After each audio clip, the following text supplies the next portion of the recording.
Kami nga tahimik na tahimik dito. Inaantay namin yung permission ng chairman. Ikaw naman, resource person dito. Daldal ka ng daldal.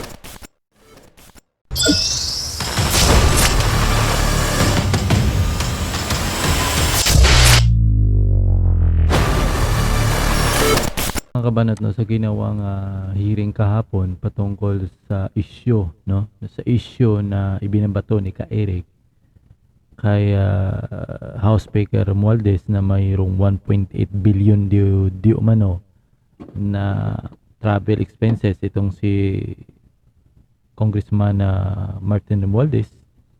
Itong si Ka Eric na bulyawan ni Congressman Acop, no.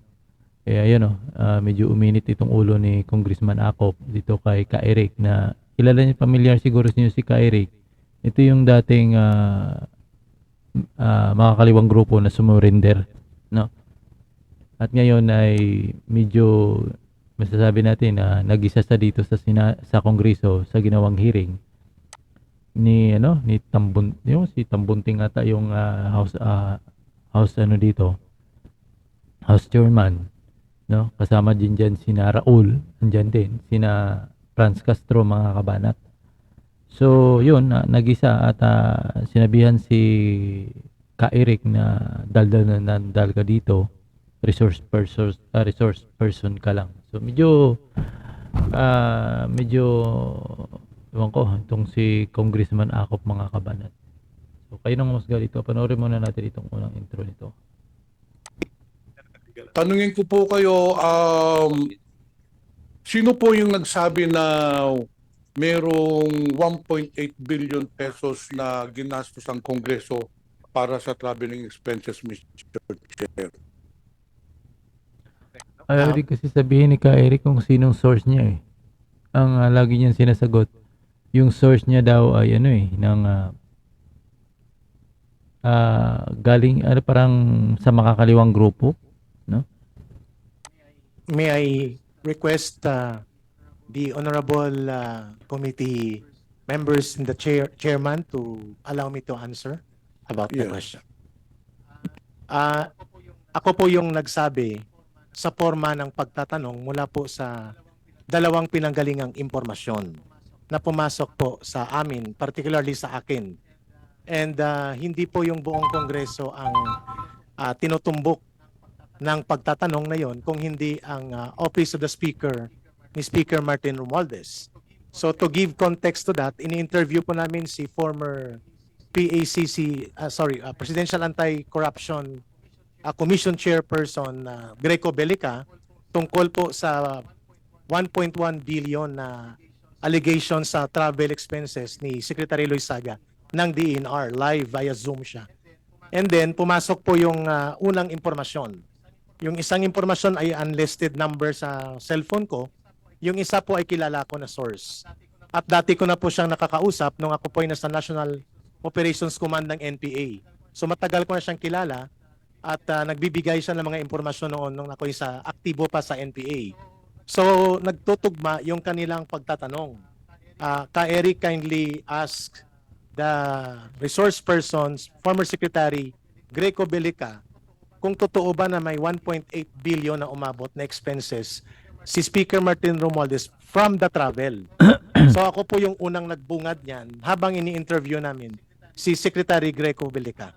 At ang source ko po, ang isa ay unlisted number sa text message, pero tumugma po doon sa isang source na kilala ko. And yun po ang dahilan kung bakit kami nagbungad noon without any intent of malice or imputing any sign of disrespect to the Speaker of the House, because it is we presume it is part of our editorial authority and policy as well to open questions pertaining to public interest issues. And sinabi namin na sana magpaliwanag ito si Speaker Martin Romualdez or ang House of Representatives as a matter of our obligation under the editorial authority provided by SMNI sa mga anchors. Mr. Chair, Ka Eric, when you delivered your statement, you presumed that your source So was skip tayo konti, sa... Again, sorry for that, Mr. Chair. Kami nga tahimik na tahimik dito. inaantay namin yung permission ng chairman. Oo. Ikaw naman, resource person dito. Daldal ka ng daldal. Thank you, the Honorable. Like to apologize Apo. for that, Mr. Chair. Yes. So now, Sino ba yun? Clear lang natin si Congressman Akop ba to? Yung salita? Resource person dito. Daldal ka ng daldal. thank you, the Honorable. Like to apologize Yung for that, Akop Mr. nga. Chair. Yes. So now, please answer the question of the Honorable Pimentel. Mr. Protektado Chair, kasi nila talaga yung si Congressman yung speaker, House Speaker kasi nila proteksyonan nila talaga yan pinagtatanggol nila. Wala kang ano dyan. Kasi kung talagang ano naman yun ay kumbaga kung sabi naman ni Kyrie kasi yung ang line of ano niya pagtatanong lang naman. Nga lang medyo na-open yung House of Representatives kasi 1.8 billion yung kinasa Napakalaki talaga yan, no? 1.8 billion travel. So, medyo grabe yung travel noon pag ganun. Parang pumunta sa buwan, no? Ang laki, no? Parang pumunta sa buwan itong si Congressman Romualdez kung nagkatotoo yan. Dahil imagine mo, wala pang 2 taon na House Speaker yan, pero yung travel expenses niya 1.8 billion. Tinalo niya pa si President Bongbong Marcos Pang ganun kalaki yung kanyang travel expenses, mga kabanat.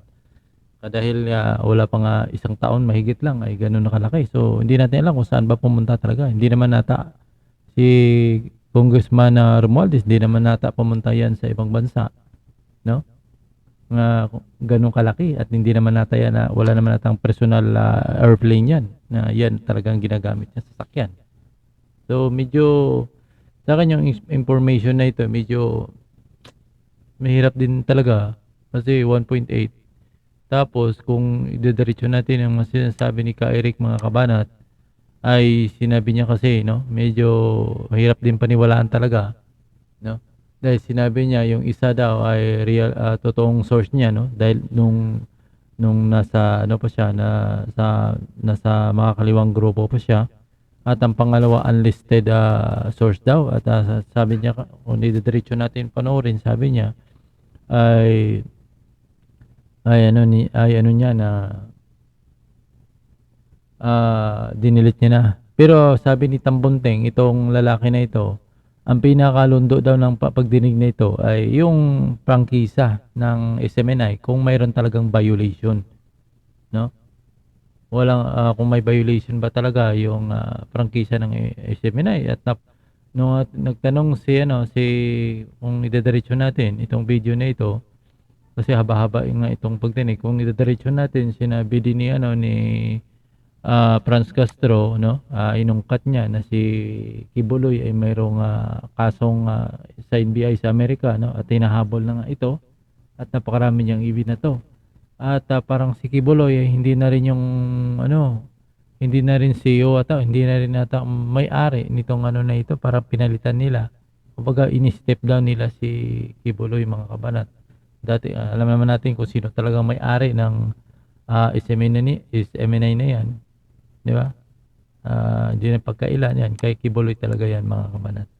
So, dito sa issue na ito, yung paglabas ng balita ni Ka-Eric, hindi ko lang alam kasi hindi ko rin napanood yung interview talaga, yung pagtatanong talaga ni Ka-Eric. Pero, sinabi niya kasi, ay punto naman kasi si Ka-Eric, yun kasi yung katanungan, yun naman talagang birada palagi ng media, hindi naman si Ka-Eric.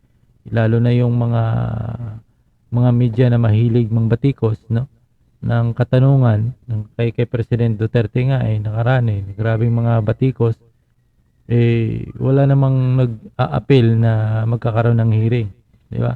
Like itong mga sila ni Raul, no, si Rani Raul, kapag makapagbintang dati kay President makapagbintang kay President Duterte, makapagbintang sa mga kasundaluhan natin, wagas, di ba? Kasi ginagamit nila yung kanilang immunity, immunity sa Kongreso pagsasalita kahit na wala namang katotohanan. Kagaya sinasabi nila na yung mga army ay siya yung binubomba yung mga school, di ba? Ang dami nilang mga sinasabi, no? Yan ay, di ba, parang,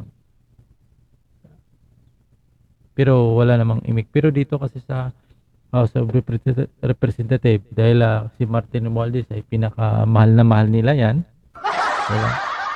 Mahal na mahal nila yan kasi kung walang, yan, talagang nasasaktan yung ilang mga congressman na dahil doon sa 1.8 billion na travel expenses. Parang ang lumalabas, parang 5 million na nga ta yung travel expenses ni Congressman na Romualdez. Diba? Pero sa totoo lang mga kabanat, yung gala kung ilagay talaga natin sa makatotohanan, hindi naman talaga alam ng taong bayan kung magkano ba talaga yung ginugugol ng kongreso sa kanilang travel eh. Lalo na yung paggastos ng kanilang pondo, hindi naman talaga alam ng taong bayan niya kung saan nila ginagamit eh. Yung mga congressman, hindi mo alam kung paano nila ginamit yung kanilang pera, yung pondo nila mga kabanat. Yung mga pork barrel ika nga nila. No, kasi parang tinanggal na ata as pangalan pork barrel. Pero kung alamin mo talaga mga kabanat kung paano nila ginamit yan, parang hindi yata ma-audit ng COA.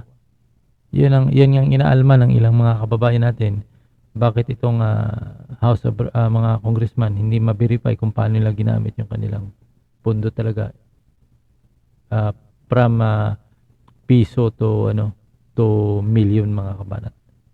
So yun lang muna ang ating update dito sa hindi ko na itutuloy ito mga kabanat kasi kapag pinanood natin sa matapos nito kung naging dito parang masasabi natin in short parang nag-isa dito si kay Eric at napagbantaan pa nga ito na baka makontempt no napabantaan pa ito na makontempt pero alam na palaban talaga si kay Eric sa pagsasalita niya talagang taas noo at confidence sa kanyang sinasabi dahil niyang nanindigan siya yung kanyang pagtatanong daw hindi naman na bintang kundi naghahanap siya ng sagot sa kanyang katanungan doon sa mga dalawang source daw niya kaya natanong niya daw doon kay Secretary Bilica nung nagkaroon siya ng interview sa SOM.